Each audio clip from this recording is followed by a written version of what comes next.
Well, parents are excited that school is about to start. For kids, it's sometimes more nerve-wracking, and many experience anxiety about going back. Maybe they're leveling up a grade or starting a new school, or they're anxious about bullying. Yeah, there's a lot to talk about. And to talk about all that anxiety and how you can help them is Dr. Ashley Zucker, a child, adolescent, and adult psychiatrist with Kaiser Permanente San Bernardino. Thank you so much for being here and welcome.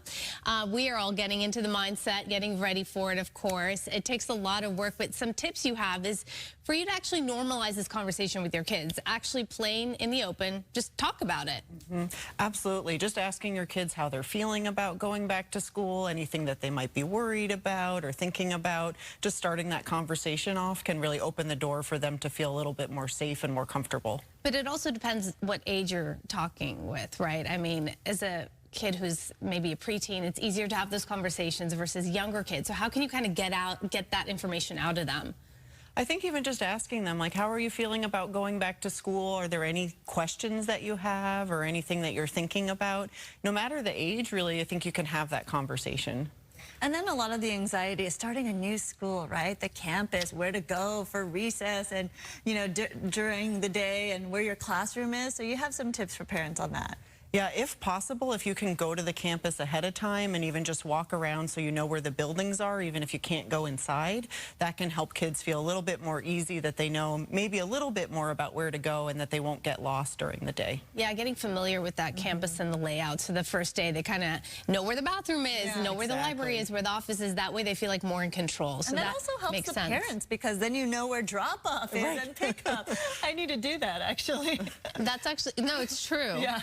Because it's confusing for us as well. Another important tip you have is for parents to keep an open line of communication, which kind of goes back to the first tip.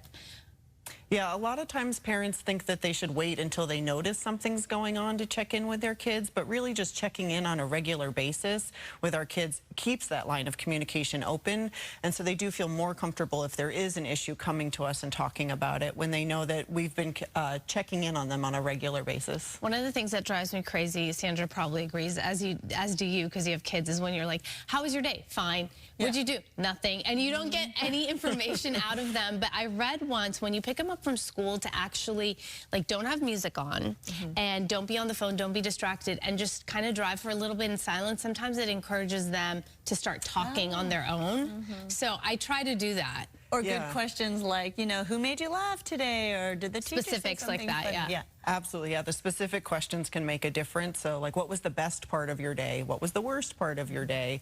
Questions like you said, who made you laugh, or who did you play with today during recess? Those hopefully not who made you cry. Probably, yes, hopefully not, but you might want to check that too. And after all this, you know, a lot of kids don't really say how they're feeling, right? Out in the open, right away. You kind of have to dig for that. But there are some signs you should kind of watch out for, you say. Yeah, some things that you can look for in case something might be happening is any type of change in behavior. So changes in sleep patterns or eating patterns. If you notice that kids are a little bit more irritable, I know teenagers can be irritable, but a change in their kind of baseline irritability. If they seem more withdrawn or not as interested in things that they're usually interested in, those can be some signs that maybe something else is going on. And if that's the case, you want to make sure your kids know where they can go to get the help, right, that they need. Absolutely. So it's always good for kids to have kind of an identified adult that they can go to, whether that's someone at school or someone at home or maybe an extended family member. That makes them know that they're sort of a safe resource to go to if they are having problems. So you've got 3 kids. Are you ready?